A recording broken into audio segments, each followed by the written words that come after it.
salah satu bikin unggahan ini.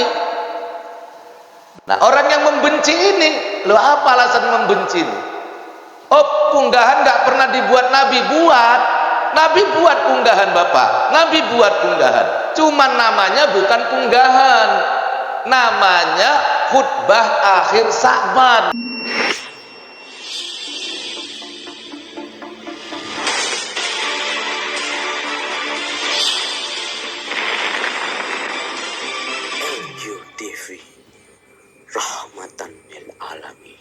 Alhamdulillah, pada malam hari ini kita sudah berada pada tanggal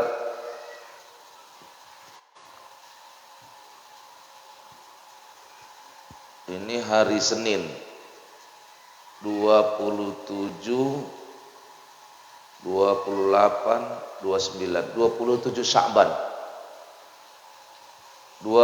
Sya'ban 1444 Hijriah. Kalau tidak ada halangan, 3 hari ke depan kita sudah puasa, yaitu di hari Kamis. Sudah masuk 1 Ramadan. Seandainya tidak ada perubahan, itu yang kita dapat informasi.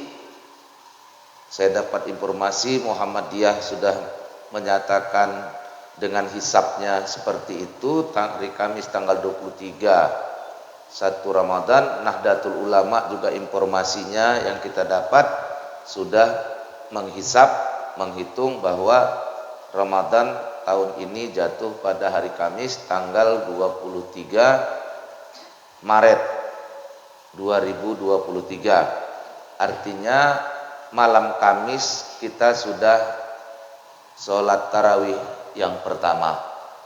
Nah, bapak-bapak, ibu-ibu hadirin yang dirahmati Allah Subhanahu wa taala, bahwa menyambut Ramadan itu dianjurkan di dalam Islam. Dari salah satu hadis Rasul, walaupun sebagian orang mengatakannya hadis dhaif, tapi tidak menurut ulama-ulama lain. Kedaifannya ikhtilaf. Man fariha bidukhuli Ramadan haramallahu jasadahu 'alan niran. Barang siapa orang yang senang hatinya memasuki bulan Ramadan, maka haram jasadnya masuk api neraka. Artinya orang yang senang hati, berbahagia hati, suka hati di dalam masuknya bulan Ramadan, sudah cukup baginya untuk memasukkannya ke dalam surga dan menjauhkannya dari neraka. Itulah kemuliaan salah satu bulan Ramadan. Belum lagi orang itu beramal, belum lagi dia sholat tarawih, belum lagi puasa di siang harinya, belum lagi dia tadarus, baru senang saja hati. Jadi pangkalnya yang pertama agar kita masuk ke dalam neraka, ke dalam surga, Masya Allah, yang pertama sekali itu apa? Senang hati, gembira mau masuk Ramadan, bukan sebaliknya susah, bukan sebaliknya sedih. Nah, justru senang hati.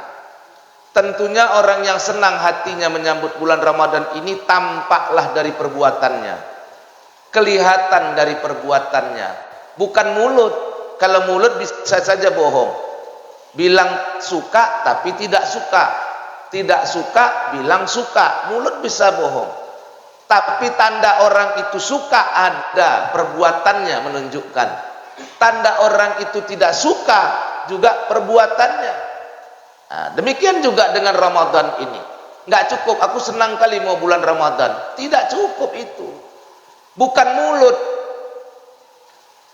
hatinya yang senang itu terungkap dari perbuatannya. Jadi ada tandanya. Nah, jadi orang yang senang mau Ramadan ini ada tanda, Pak. Tanda yang pertama apa? Unggahan ini. Unggahan ini tanda dia senang menyambut Ramadan. Jadi orang-orang yang hadir unggahan ini pada malam ini orang yang senang hatinya mau Ramadan. Ini orang yang senang hati ini. Belum datang disambut. Jadi unggahan ini apa tuh? Menyambut. Menyambut. Jadi kalau orang bilang aku senang mau Ramadan tapi nggak disambut, itu kan bohong. Nah, jadilah buktinya, salah satu buktinya orang yang senang mau bulan Ramadan belum datang sudah disambut. Bapak Ibu, ya, kalau ada tamu yang mau datang, tamu agung, tamu mulia, senang nggak? Disambut nggak? Disambut. Dibikin makanan yang mewah, rumahnya dibersihkan, kan begitu. Nah ini tandanya. Masjid Lailatul Qadar, tambah kipas anginnya, menyambut Ramadan. Kalau nggak Ramadan nggak tambah ini. AC-nya hidup, karena mau Ramadan. Kemudian apa lagi? Di chat di sana, pengurusnya BKM-nya senang mau datang Ramadan. Saya selama ini sumuk, kepanasan kalau sholat. Hari ini orangnya banyak yang sholat, tetap rasanya sejuk. Nah, rumah saya tengok, udah tambah kipas anginnya. AC-nya 3, yang KW 2, yang asli 1. Jadi ada AC KW, ada AC asli sini, Pak. Yang asli 1, KW 2. Tapi dingin kan sekarang ini. Nah, dingin, adem hatinya. Harus adem hatinya. Itu orang-orang beriman tuh hatinya tenang, nggak gerusu hatinya. Kenapa? Dia banyak zikir saja.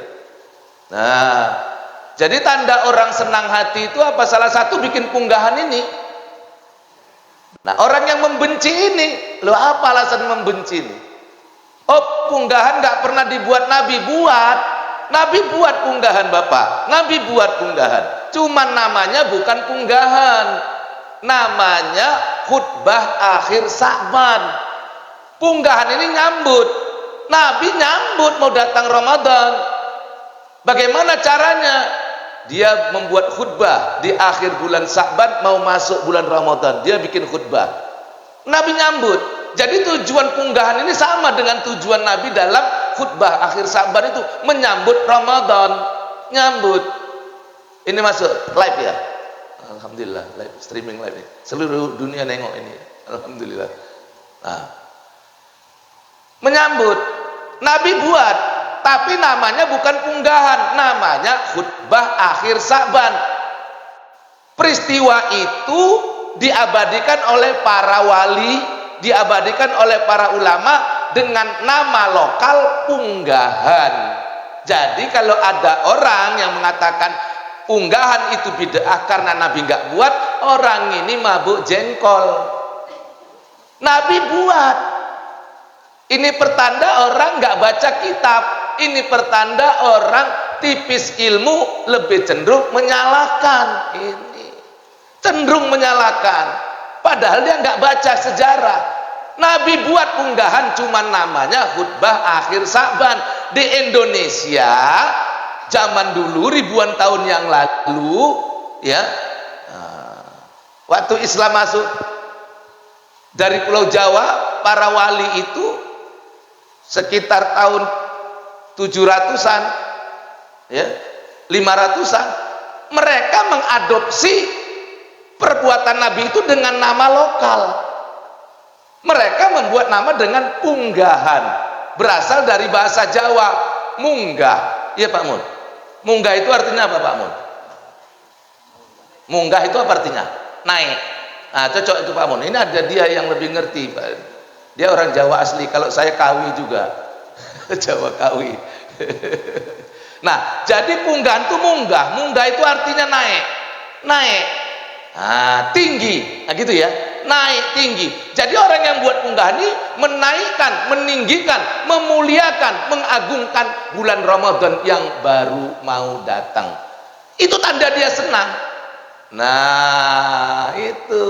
Jadi Nabi buat. Maka ketika itu Nabi bagaimana cara dia buat punggahan? Dia kumpulkan semua itu. Namanya enggak punggahan. Ya, kalau ada punggahan nggak ada di Arab, nggak ada bahasa punggahannya, nggak ada. Tapi esensi punggahannya dibuat oleh Rasulullah. Rasul kumpulkan sahabat.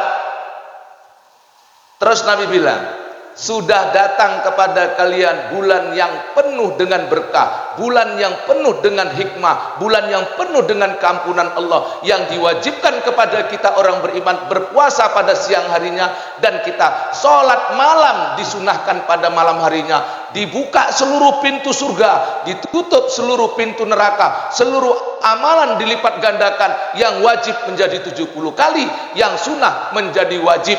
Dan ada satu malam yang disebut Lailatul Qadar. Jika seorang hamba beramal pada malamnya, sama dengan beramal 1000 bulan, atau kurang lebih 84 tahun. Ditutup seluruh pintu neraka, diikat seluruh jin, iblis dan setan, dilepaskan orang yang disiksa di kubur selama bulan itu. Demikianlah antara lain khutbah Nabi di dalam menyambut bulan Ramadan. Nah, peristiwa ini di Indonesia diulangi oleh para wali, diulangi oleh para ulama dengan nama unggahan. Maka dalam unggahan pada malam hari ini, inilah kira-kira seperti inilah Rasul itu. Dia menyampaikan, kita mau cerita tentang kehebatan Ramadan. Di mana bid'ahnya? Ini tidak bid'ah, sunnah ini. Cuman bedanya bedanya di nama. Kita nggak usah sibuk di nama, nggak usah. Nama boleh beda, inti jangan.